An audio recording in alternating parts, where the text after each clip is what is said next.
see.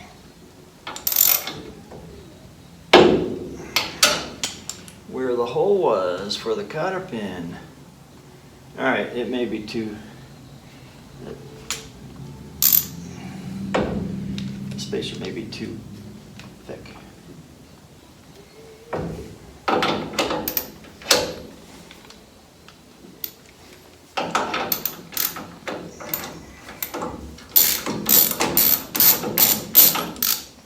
So before I drive this one home, let me see where the hole is. Alright.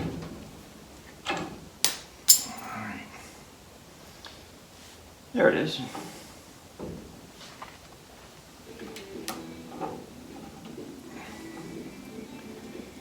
Okay. And if I can remember that,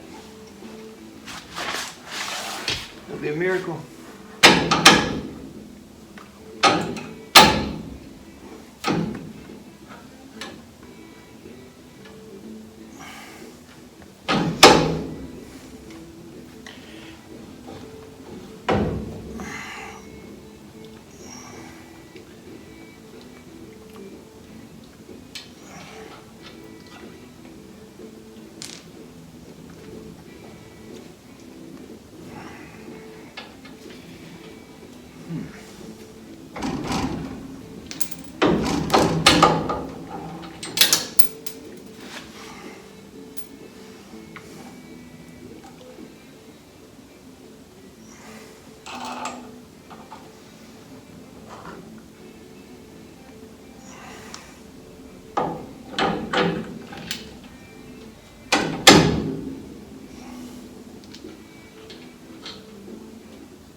This lower bracket might interfere with this control arm, so makes me wonder, is this, this appears that it should be oriented like that. We'll find out in a second.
Loosening it. Yeah, this should work better. Let's tighten it.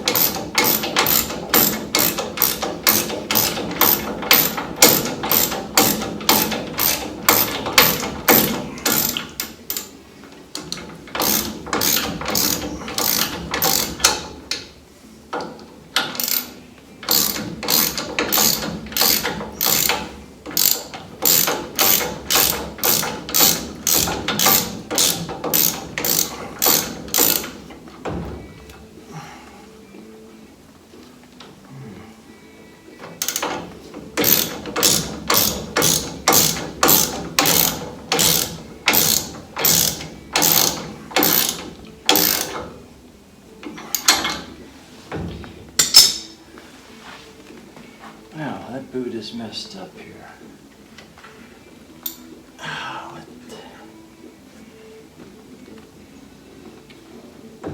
Oh, one thing I did not do is tighten these guys down properly.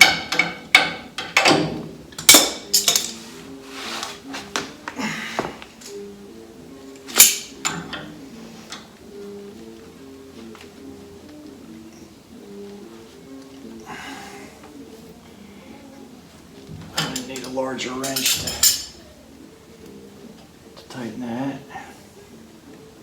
But this boot, like the boot's gotten jammed and twisted in the, what is wrong there?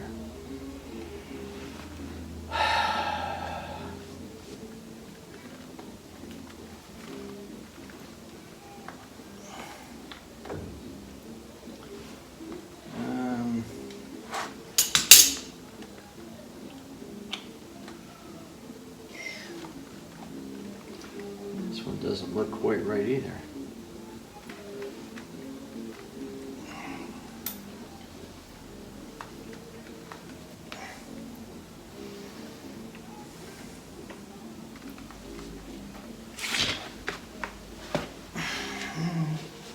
All right, let me check to see I got this thing set up right. I'm not certain that it is. So we still have to put on the caliper mounting bracket, the caliper, and the rotors. Got to pack the bearings and get the bearings greased. And so let me get back to you in a couple minutes. Okay, so I took a little break and I confirmed that the setup for the spindle is correct. So what I did was tighten up the ball joints. Gonna set the cotter pins yet, and this extra bracket that gets bolted on is used for the caliper. So those have been tightened down, and I screwed in the tie rod end 20 turns. It's approximate. We'll find out. I don't know what the setting is right now. You know, if the rack and pinion are in the center, or if it's got to be, you know, if it's off one right side or left side. I don't know which, but anyway, this is turned in 20 turns, and I'm going to put on the bearings, the rotor, pack the bearings, and just to get this thing to be a roller. I'm not going to bother right now. Well, maybe I will with the caliper. So let me finish doing that. I put this castle nut on here so I wouldn't lose track of it. So I'm going to set that there. And I ended up putting in a spacer on the top ball joint, but I didn't need one on the bottom ball joint. So I've got an extra spacer, and may need it for the other side. So let me unpack the bearings. I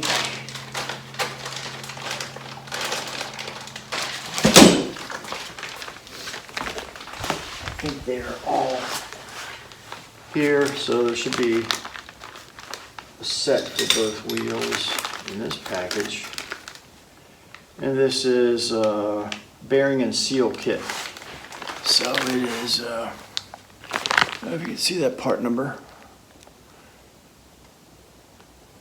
but it's part number 910 31,000.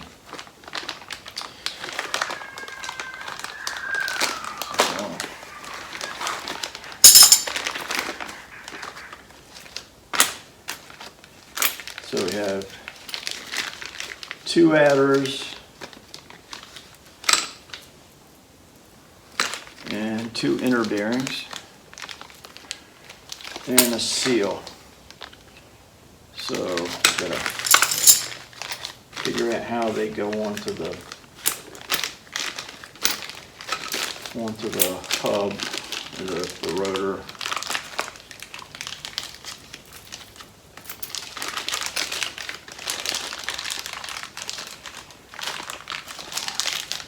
So I'm going to finish this side and then go off camera and do the passenger side. But for now, let's press on. Let's see. All right, so I need the one rotor. I'm going to fit it on dry just for grins.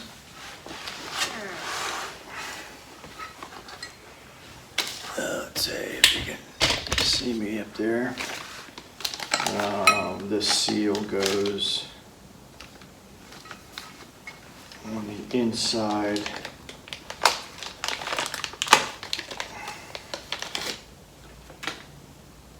So it's got a taper. The narrow part gets inserted into the back of the rotor.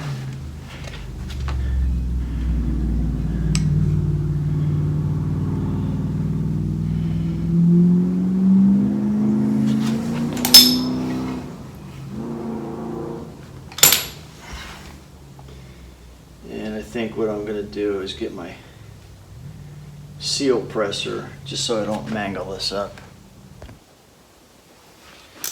So using a bearing set tool, what I'm going to do is it's going to be tapped in kind of like that, and this will apply pressure to evenly across the entire seal.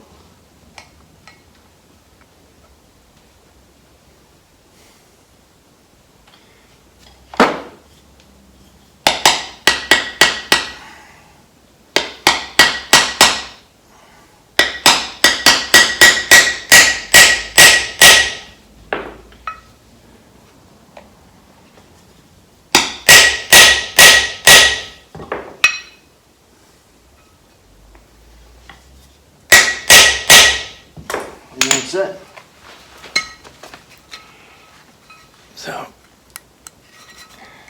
put a little grease around there, and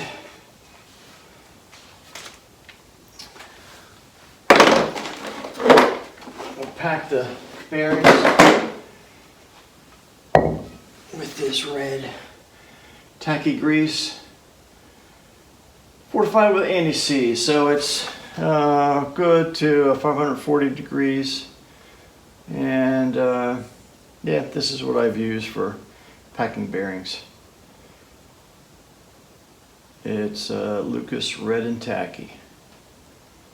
Good resistance it's resistant to acidic and alkali. Good resistance to rust, corrosion. Cold weather characteristics are favorable. So, yep. What I need to do is to push this. Well, now I open the bottom side. It's really used for a grease gun, but I haven't used it that way. All right, let me see.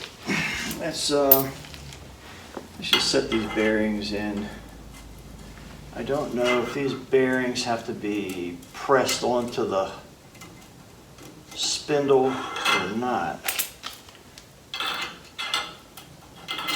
It kind of appears that they have to be.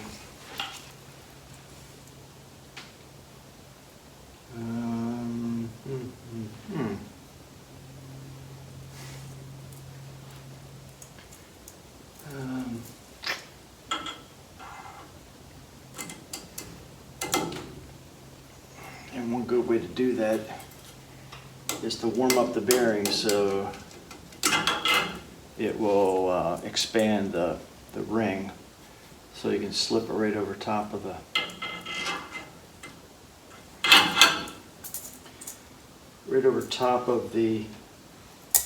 hub. Something just doesn't seem right. Am I not doing this correctly? Because that seal is going to seal there.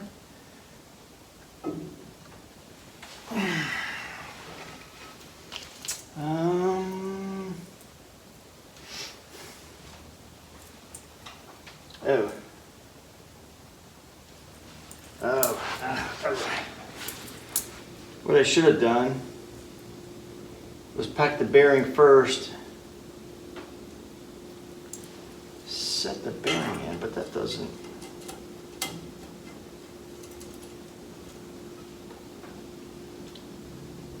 All right, this is where I gotta do some more research, get back to you. Well, I made a mistake, but I think I recovered without damaging anything. What I did was put the seal on before the inner bearing, and I didn't realize I should put the inner bearing in after it's been packed, insert it, and then put the seal on. Now the tricky part might be sliding the bearing onto the hub, which is, it's a tight fit, so I'm hoping that it doesn't get jammed up. I'm going to put a little bit of grease on here just to help slide it on. If this doesn't work, I hope it doesn't get jammed up, but if it doesn't go on all the way without getting bound up, I'd have to warm it up a little bit. So let's see how this goes.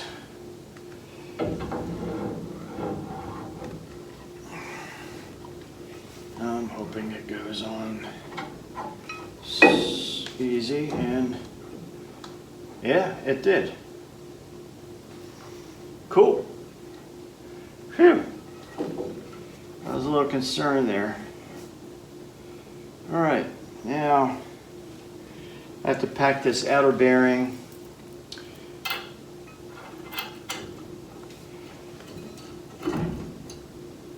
Which is another tight fit. And let me see if I can take this off without messing things up. This bearing should slide on there partway. Let me grease this thing up just so it goes. Don't really want to mess these bearings up because I have to call Speedway, order another set, and wait a few more days.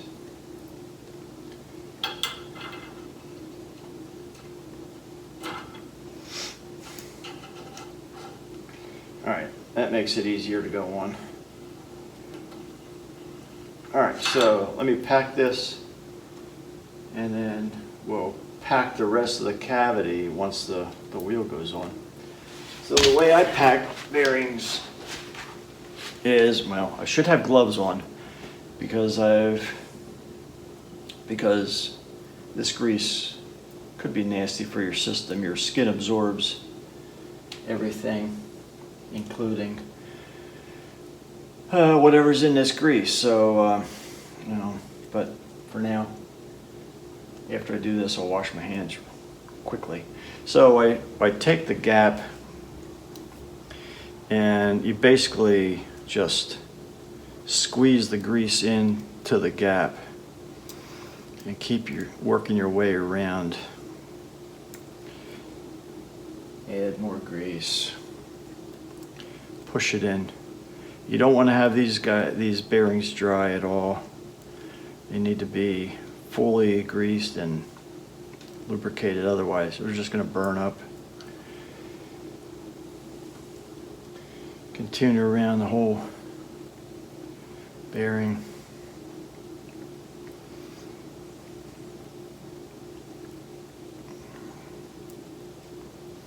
Push it in.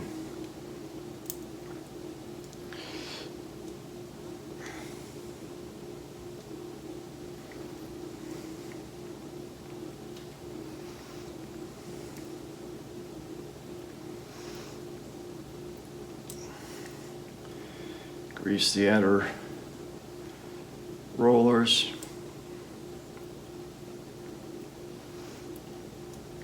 Just keep pushing it in as much as you can.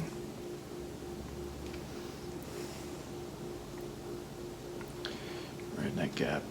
And then I'm going to flip it over and do the other side. Although this gap is smaller, but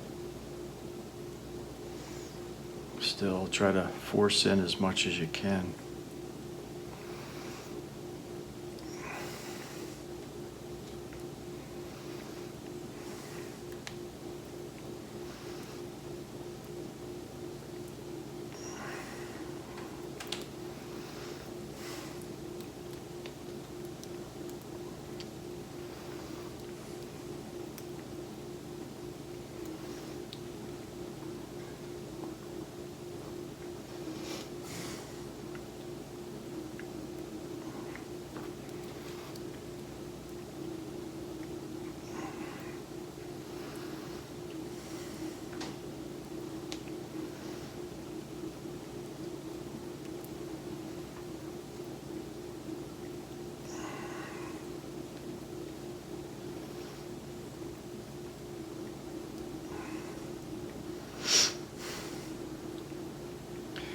All right, that should do it. So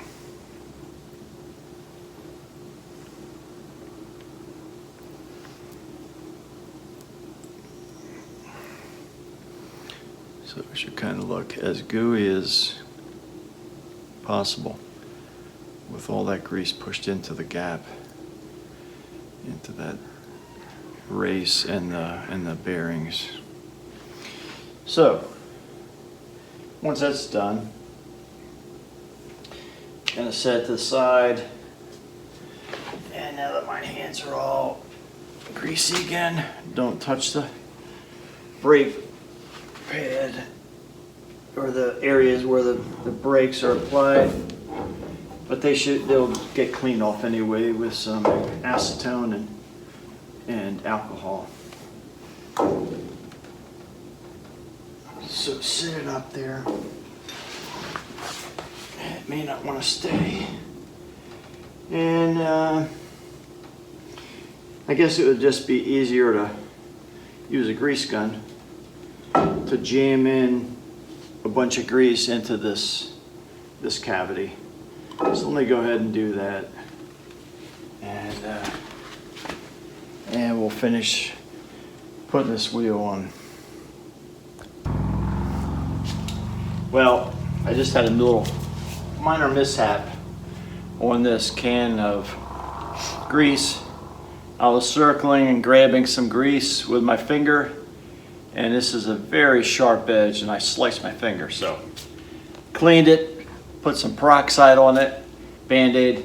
I'm gonna wear gloves. I don't want to get anything in my bloodstream that I shouldn't have. So let's take this grease. We're gonna gob some onto the shaft. Gob some, and then try not to get it on the braking surface.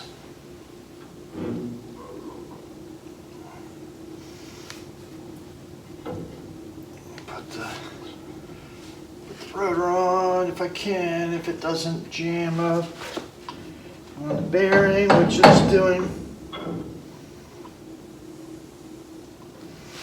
Come on, baby.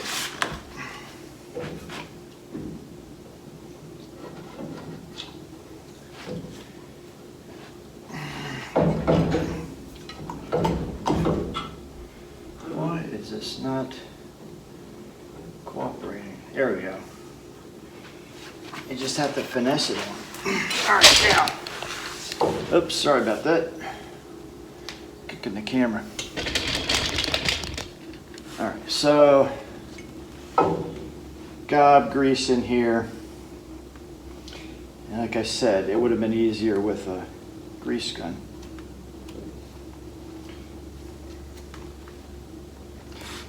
I'll try not to cut myself again.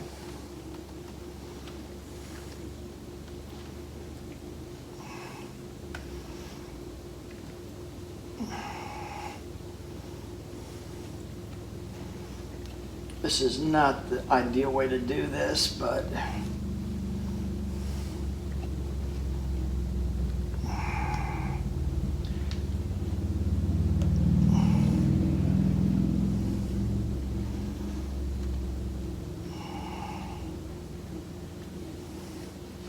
whatever works. I'm gonna do it.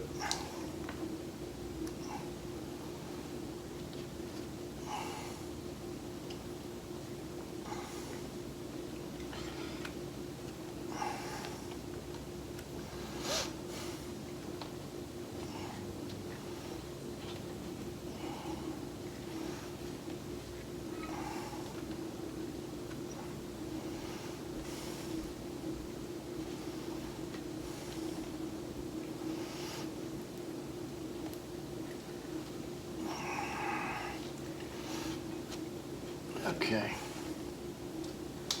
Yeah, it's pretty full.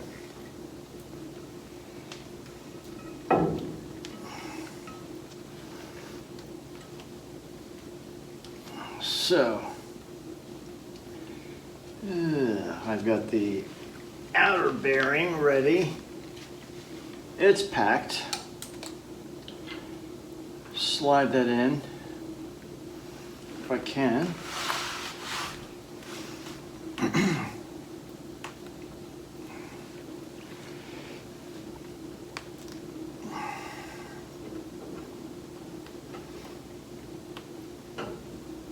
There it goes. Nice.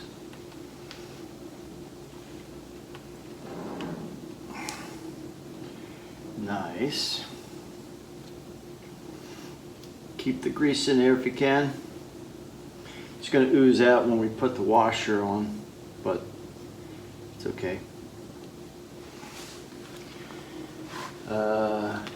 Washer. There it is.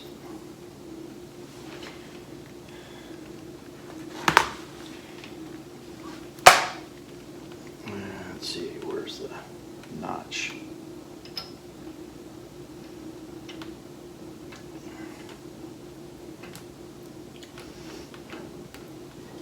A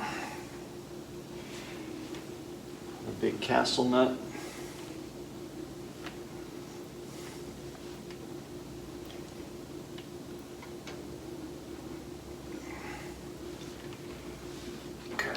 Try to get rid of some of this extra grease here that I've got on my fingers.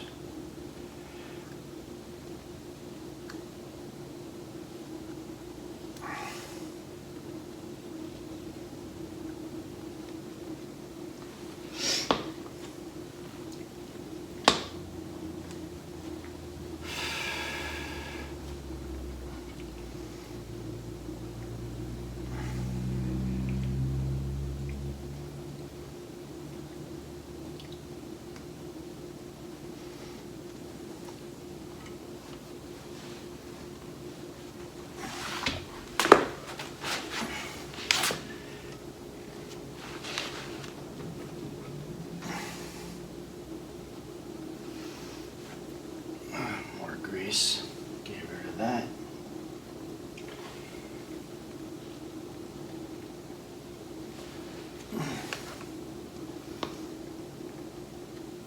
Okay, now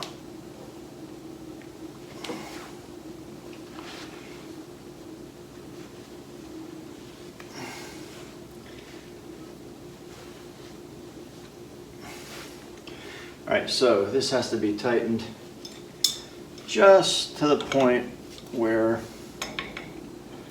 when we spin the rotor, it spins freely right now.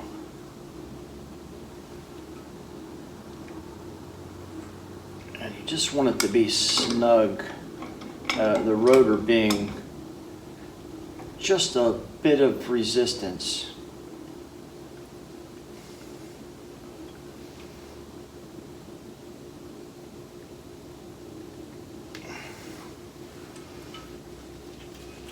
And it's not wobbly.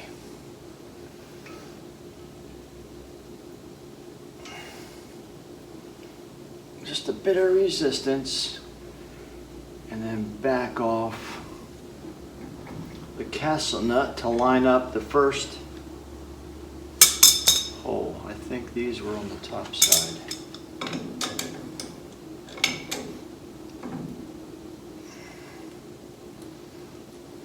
Let's see. Where is it? Oh, I thought it was on the top. Let's find it first. Oh, there it is. All right, so let's snug it.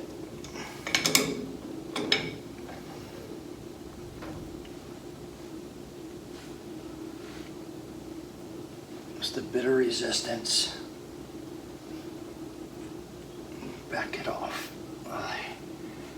to the first available slot on the castle. To the hole, and it was over here. Where are you? There.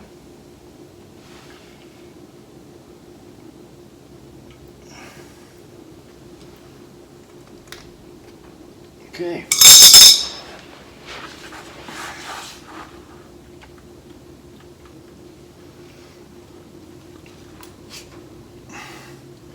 All right, so I'm not gonna drive this home. I'm not certain if I'm gonna have to take this apart. I don't think I will, but for now, I'm not going to fully commit.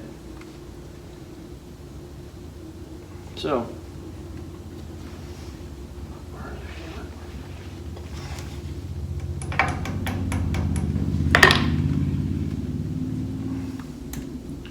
I'll just give it a little bend for now.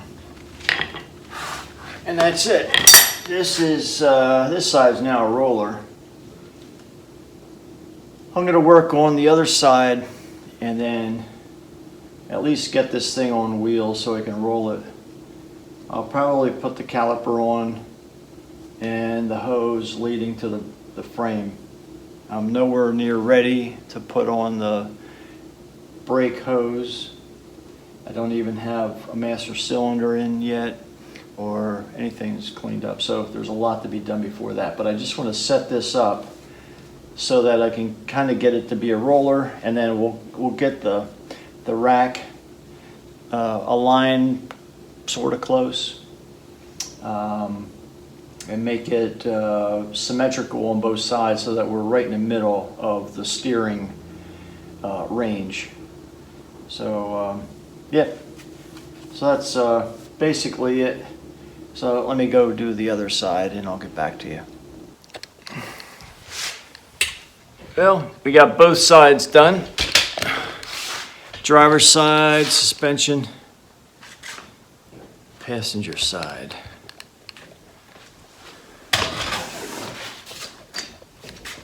And I think it's all gonna be just really good. I like this whole kit. It's been relatively easy to put on. Instructions are good. All the parts are there that we need. So the only thing I'm going to finish up is putting the caliper on. And buttoning up the hub. So I just have to finish this cotter pin.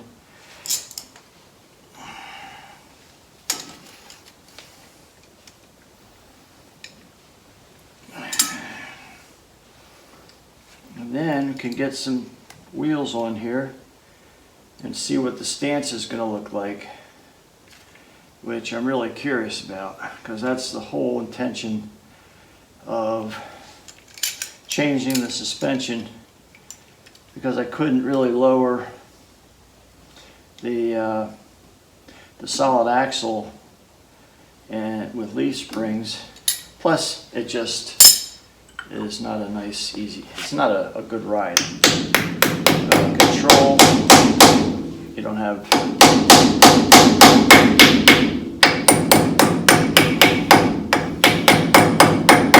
You don't have the same kind of control that you do with the independent front suspension. But so let's get this caliper. They're marked right and left, and this is the L for the driver's side. And there are two sets of bolts. And it looks like an Allen wrench for the end of these set bolts. So I gotta go find those.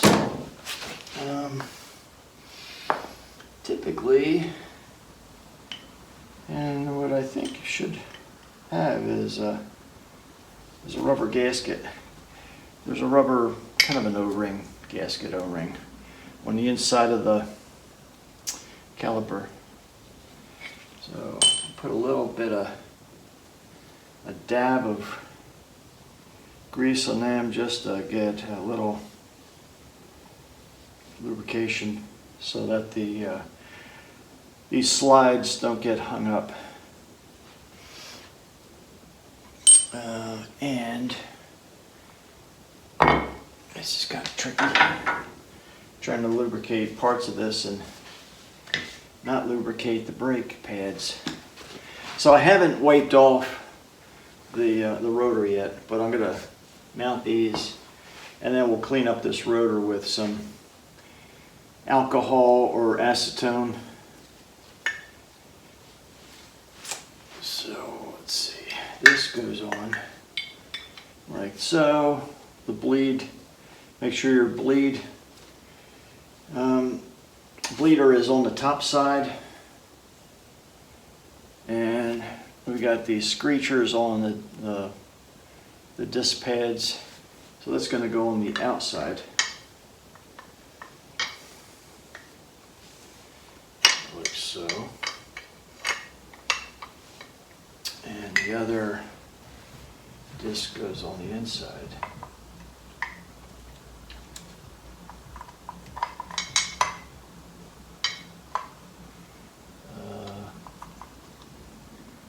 Let me see here. There are tabs here, and it looks like they should mount directly into the. These don't look like the right pads, but oh, maybe the screecher's got to go. Yeah, okay. The screecher has to go on the inside. There's only one way to mount this disc pad, and the screecher pad. That's what I call it. When the brakes get thin, that little screecher is going to rub onto the rotor, make noise, indicate, hey, it's time to change these pads. All right, so this looks like it's ready to do it. Slide it over top of the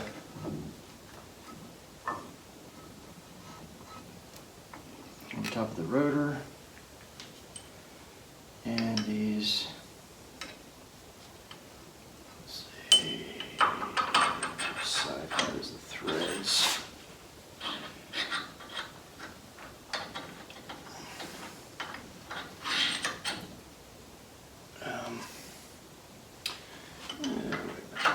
So that goes in deeper.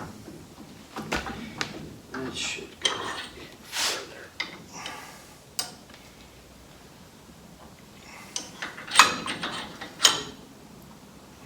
Just set it, hold it in. This diameter seems very large for the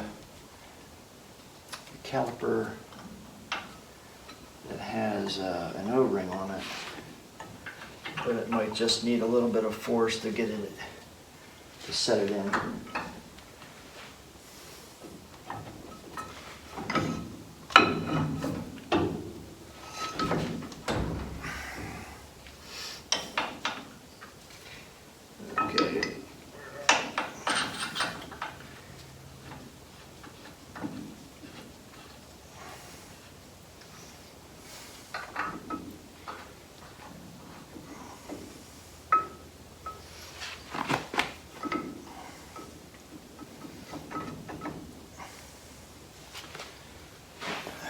These aren't long enough. Let me just double check something. That is the same length as that one. Let me see about these other two. Are these longer? No, they're all the same. But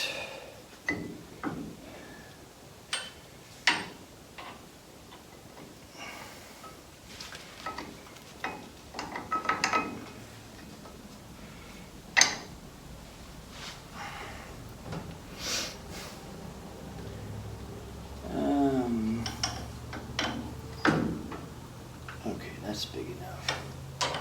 Alright, so let me get an Allen wrench so I can show you how this is going to fit in here.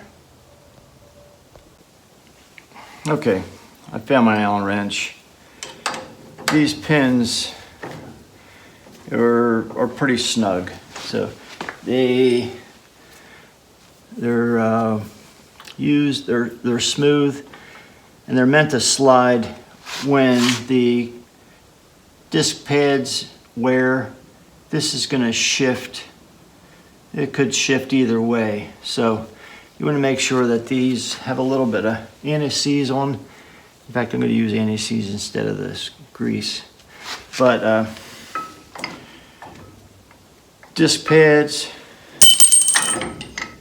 and I wasn't really sure if this was like that this diameter was too large to go into the into that rubber bushing, but this part of the caliper shell is threaded, so that's what these threads are going to catch, and this is just free floating.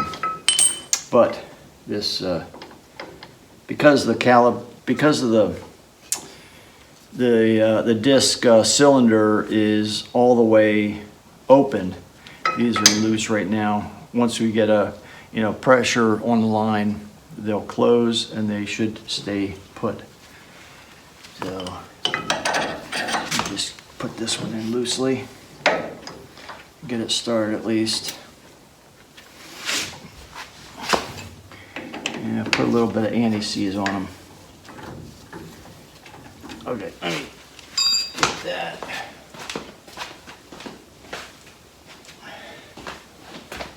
I've had several of my daily drivers.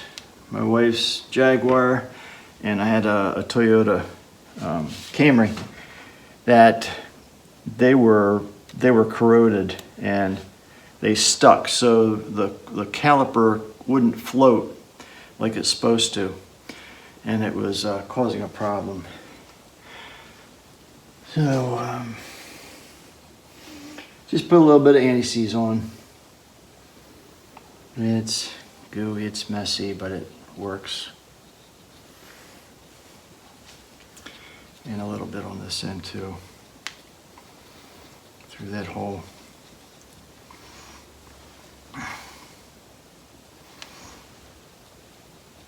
Just don't put any on your rotor pads or your rotor. That's not good. All right, let's tighten these up.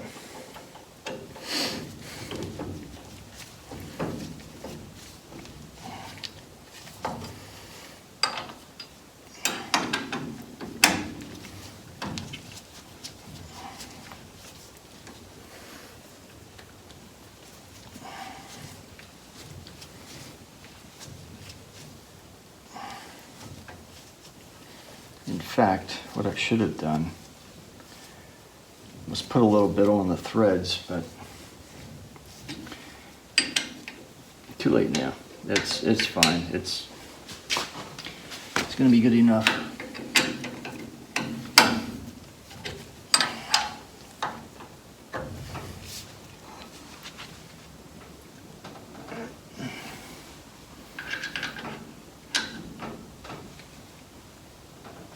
Okay.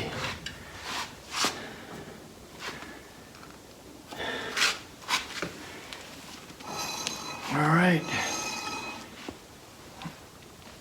I'll do the other side, and then we'll get the wheels on it, and it'll be a roller.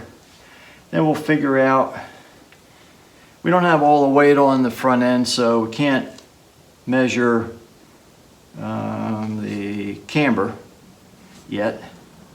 It's just kind of grossly tightened down here. Don't really know what angle it is right now, and we won't know until we have it fully loaded with weight. So we're just going to go ahead and wait on that. But I'm going to get some wheels on here, try to get the toe in correctly. And the toe in, the way I measure it is, I measure at the grooves of the tread on the front side of the wheel, and then, I don't know if you can see it, my hand here, the front side of the wheel, and then the back side of the wheel. And the difference should be about 1/8 of an inch shorter at the front compared to the rear. So that's about what spec is.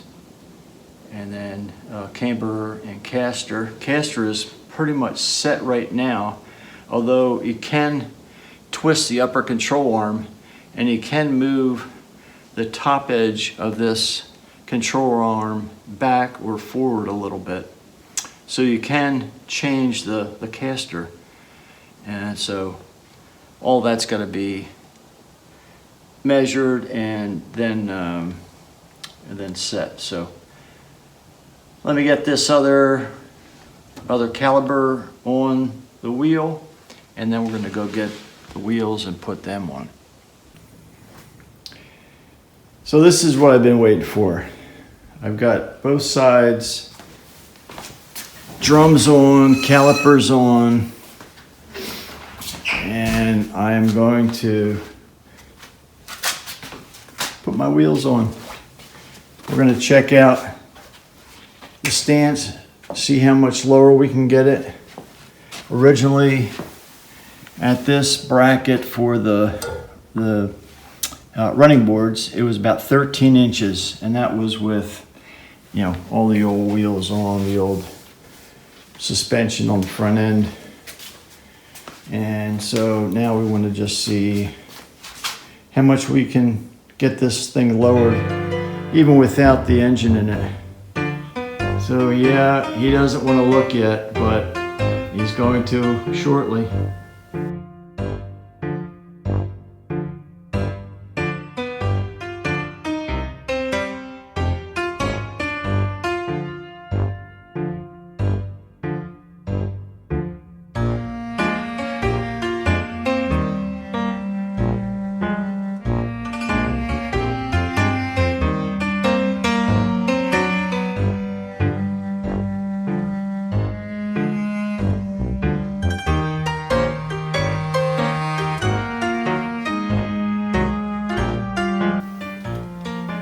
So what do you think, Freddie?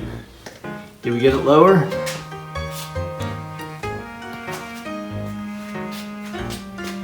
It looks lower from this point, but how much lower? So like I said, I think we had 13 inches at this bracket for the running board. We're down to 11. I thought it would be a little bit more, but we don't have the front end loaded. So the engine, an LQ9 LS engine. I don't know what the exact weight is. It could be 300 to 400 pounds. So that's going to bring it down some more. And also the back end is still jacked up high. So, I mean, at that point, that running board bracket is still going to be just slightly higher. But the next thing that we got to do is clean up the rear end, get it painted, get the U-bolts. I had to order another set of U-bolts, and I'm going to make a bottom bracket that the U-bolts bolt into out of this sheet, this 3/16 inch sheet metal. And then we'll take another measurement. But for now, I think this looks pretty cool. I'm pretty happy with how it turned out so far. And these are going to be the wheels that are going to go on it. And they're going to have little moonies on in the middle. So that should look kind of cool. So I think this is done enough for now. Like I said, I got to put the tie rod ends in and semi-measure the toe in. I could do that, and then we'll get the camber and caster straightened out at a later time. So I'm pretty happy. So I think that's a wrap for this video. We got the front end about 90% installed and complete. So the next step is do the back axle, the back rear end, and but I still have to wait on some parts. So that should be a wrap. Oh, and this guy, he's getting put away till next Halloween.